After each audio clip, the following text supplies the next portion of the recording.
Salve, salve, torcida, voltamos com o nosso canal Vamos Vasco. Pessoal, finalmente o Paulo Brax deu as caras e confirmou a contratação do técnico Maurício Barbieri e também do nosso novo diretor técnico Abel Braga. Vamos falar muito dessas duas contratações, vamos falar a respeito de renovações de jogadores e também de reforços, cara. Tudo foi esclarecido na entrevista coletiva do Paulo Brax. Vamos falar muita coisa no nosso vídeo, fique até o final, o vídeo está imperdível, mas já vai explodindo aí de like, clica aí no gostei, se inscreve no canal, ativa o sininho das notificações para você não perder nada, ficar por dentro de todas as notícias, novidades do nosso Vascão. Muito obrigado a galera que está se inscrevendo aí diariamente no nosso canal. Vamos em busca de 200 mil inscritos, hein? Valeu demais!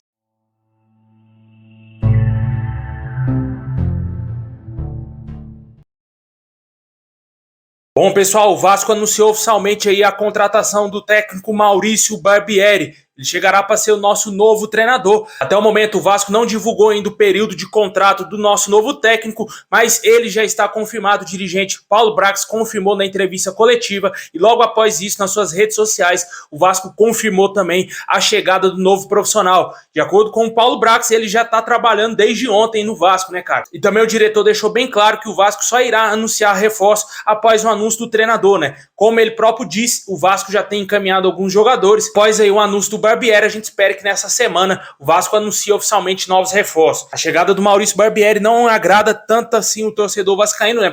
Porque é um nome bem questionável, diferentemente do que o Paulo Brax disse na coletiva a respeito do Red Bull Bragantino. Na minha opinião, o Red Bull lutou ano passado para não cair para a Série B. O projeto do Red Bull vai ser implementado no Vasco. O que a gente vinha falando aqui muitos meses atrás, infelizmente vai acontecer. A diretoria do Vasco e a 777 Partners gosta bastante do modelo de jogo do Red Bull Bragantino, o modelo de gestão do Red Bull Bragantino, e isso deverá acontecer dentro do Vasco, o que é uma pena, né, cara? A gente viu que o Red Bull Bragantino não ganhou absolutamente nada, apesar de ter ido para a Libertadores, mas o Vasco é um time infinitamente maior do que o grupo Red Bull, né? Muito maior do que todos os times da Red Bull juntos, né? Infelizmente eles vão implementar essa filosofia medíocre no Vasco. Na minha opinião, o torcedor merecia coisa maior. Só que quando você para comparar o que o Vasco viveu dos últimos anos, o que o Vasco passou nesses últimos 20 anos, tá ok, tá aceitável. Porque o Vasco, se não tivesse a SAF, não tivesse a 777 Partners, iria cair novamente para a Série B do Campeonato Brasileiro. Ia ser igual o Avaí, né? Sobe e cai todo ano, né? Isso, obviamente, o torcedor não gostaria de ver. Agora, com a 777 Partners, a gente espera que tenha uma tranquilidade. Como o próprio disse aí o Paulo Brax, títulos ele não garante. Ele não garantiu que o Vasco ficará na primeira posição, na segunda, Libertadores, Sul-Americana. Ele disse que o Vasco vai fazer um campeonato competitivo, que vai competir contra as equipes aí. Isso é o mínimo que a gente espera, né? Que o Vasco pelo menos consiga aí vaga em competição internacional, porque faz muitos anos que o Vasco sequer disputa uma Sul-Americana, por exemplo, porque passou vários anos jogando a Série B. A escolha do técnico Barbieri, infelizmente, não é do agrado da maioria dos torcedores vascaínos, obviamente é um nome bem questionável, como eu mesmo falei. E além dele, o Abel Braga também foi contratado e ele é o novo diretor técnico do Vasco e teve total influência na escolha aí também do Maurício Barbieri. O nome do treinador passou primeiramente pela 777 Partners, que logo após dar o aval, analisar o nome do treinador e dar o ok para o Vasco negociar com ele, o Abel Braga também sentou com o Paulo Brax e fecharam aí o nome do Barbieri, escolheram esse nome. E ele está assim fechado para ser o nosso novo técnico. O Abel Braga chega para ser o diretor técnico, né? Como a gente falou aqui já alguns vídeos passados, ele vai ser um cargo acima do treinador. Ele vai trabalhar meio que nos bastidores e também, como o próprio disse o Paulo Brax na entrevista coletiva, ele vai trabalhar muito bem no vestiário, né? Na parte ali do jogador, na cara a cara com o jogador, e ele disse que o Abel Braga é mestre nisso e ele vai ser de suma importância na próxima temporada aí trabalhando no Vasco. Definidos aí o treinador e também o diretor técnico, o Paulo Brax também falou a respeito do futebol do Vasco, a temporada do Vasco. Ele disse que o Vasco não está nada atrasado e que tudo que está acontecendo hoje, a demora para nós torcedores, tudo está no planejamento do clube e da 777 Partners. Ainda ele disse que estamos em dezembro. O planejamento do Vasco para a Série A vai se finalizar em abril. Ele disse que em abril planeja estar com 90% já do elenco carimbado aí para o restante da temporada, garantido, né, cara, para jogar aí a Série A. Ele disse que a montagem do elenco vai ocorrer entre todos esses meses, né? Mas além disso, ele foi também questionado sobre reforço, né? Perguntado aí se já tinha alguns nomes fechados.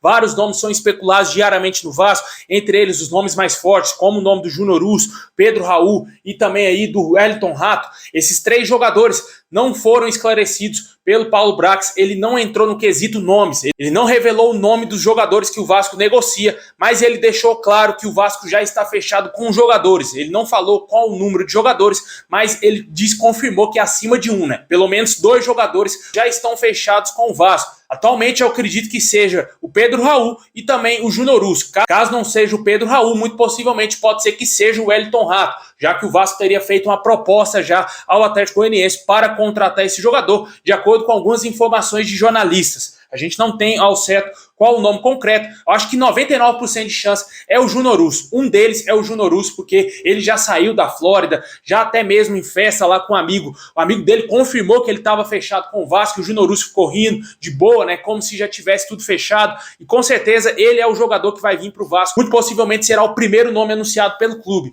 Só que infelizmente a gente não sabe como que está a situação do Pedro Raul, que é um jogador extremamente importante para a próxima temporada, porque ele vai ser o nosso camisa 9, uma posição muito carente no Vasco no último ano, e a gente espera que ele seja, sim, nosso artilheiro em 2023. Eu acredito que o Vasco deve estar enfrentando algumas burocracias quanto ao clube japonês, né, quanto a essa transação, porque depende de uma liberação lá do Japão, cara. Não é nada fácil esse tipo de negociação, mas vamos torcer para que seja o Pedro Raul um desses jogadores aí a serem anunciados. Também revelou que tem uma lista de 20 jogadores aí para o Vasco buscar, para o Vasco ir contratar. Esses nomes já estão todos aprovados pela 777 Partners, só que depende agora da negociação, né? O fator mais crucial na transferência, né? Depende agora da dificuldade que o clube vai encontrar em fechar com os jogadores, da famosa oportunidade de mercado também, né? Se o clube que talvez detenha os direitos do atleta vai aceitar tal valor, isso tudo vai depender. O Vasco vai trabalhar com calma, como o próprio disse o Paulo Brax. Eu acredito que nesse mês de dezembro o Vasco deverá anunciar poucos reforços. Acho que deverão ser esses primeiros agora. E talvez, quem sabe, perto do Natal ou no Natal mesmo, né, como fez o Eurico no passado, anuncie outros reforços. Pelo que eu entendi, o Paulo Brax também acha que renovações são importantes no Vasco. Ele falou aí a respeito das renovações automáticas, né, do Thiago Rodrigues, Edmar, Yuri Lara e também Anderson Conceição. Esses 4 jogadores deverão permanecer no Vasco em 2023. Ele não quis entrar no mérito do campo, né? Ele disse que por causa de uma força maior, que é o contrato, eles deverão permanecer no Vasco. E infelizmente o Edmar vai continuar no Vasco, na minha opinião é o pior dos 4 jogadores, né? Infelizmente vamos aguentar essa bomba mais uma vez no Vasco. Ele só disse que os jogadores só não ficam no Vasco se eles não quiserem. Eu talvez, quem sabe, arrumem um outro clube, né? O que poderia acontecer no caso do Edmar e do Thiago Rodrigues, na minha opinião. Yuri Lara e também o Anderson Conceição vão ser jogadores para compor o elenco para 2023. Mas o Edmar, cara, não tinha a mínima condição de continuar no Vasco, um lateral de 36 anos, o ano que vem vai ter 37 anos, e o Thiago Rodrigues já é um goleiro muito meia boca, talvez para compor o elenco, ficar no banco de reserva, ser o goleiro reserva imediato, fica ok, mas na minha opinião o Vasco tem que contratar um goleiro para ser o camisa 1, porque Série A, goleiro fraco, o Vasco já provou isso e caiu para a Série B inúmeras vezes. Quem não se lembra lá da época do Sidão, quem não se lembra da época do Alessandro, Michel Alves e também Diogo Silva. Muitos rebaixamentos foram na conta de vários goleiros fracos que o Vasco teve. E o Thiago Rodrigues não é um goleiro confiável. Além desses nomes que têm renovação automática, o Paulo Brax deixou bem claro também que fez sim já a proposta de renovação para o Alex Teixeira e o Nenê. Os 2 jogadores estarão analisando aí essas propostas. Ele aguarda o retorno, principalmente do Alex Teixeira, que o contrato já se encerrou com o Vasco no último mês de novembro. E o Nenê, ele terá uma conversa pessoal, frente a frente com o jogador, para decidir se ele vai permanecer no Vasco ou não. O Nenê, que está lá no Catar, né, de férias, lá assistindo a Copa do Mundo, assim que ele retornar, deverá ter uma reunião com o Paulo Brax e definir se ele vai continuar no Vasco na próxima temporada. O Paulo Brax entende que o Nenê, pelo que ele fez já com a camisa do Vasco e também na última Série B, nada mais justo do que ele permanecer em 2023. E agora só resta o torcedor aguardar, né, cara? Porque o Vasco precisa anunciar inúmeras coisas, precisa contratar jogadores. O elenco do Vasco vai começar aí a sua pré-temporada já no próximo dia 12, né? Vai começar aí a se reapresentar. O Vasco começa aí a fazer uma excursão internacional. Inclusive, estava até no banner lá atrás do Paulo Brax, né? A Florida Tour, né, que o Vasco vai fazer contra o River Plate, contra o Inter Miami. Também existe uma possibilidade do Vasco enfrentar o Botafogo. O Botafogo também estaria interessado em disputar esse campeonato. Mas tudo isso aí é importante para o Vasco, só que precisa de ter elenco, né? Precisa de ter jogadores. Não adianta o Vasco fazer uma pré-temporada lá com jogadores do Sub-20, levar aí uma goleada histórica, talvez pro River Plate ou até mesmo pro Inter Miami. Isso fica uma mancha no clube, né? O Vasco precisa sim contratar jogadores para eles começarem ao treinamento e chegarem e fazer uma boa pré-temporada.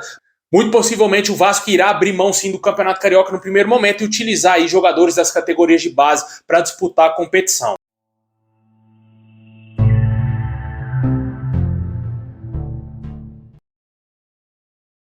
Pois é, pessoal, esse é o vídeo de hoje. Muito obrigado. Deixa o like aí, se inscreve no canal, comenta aí embaixo o que você acha da contratação do Maurício Barbieri e também do Abel Braga. Os dois chegarão aí para o futebol do Vasco, o Barbieri como um técnico e também aí o Abel Braga, que vai ser o nível acima do treinador, vai ser o diretor técnico do Vasco.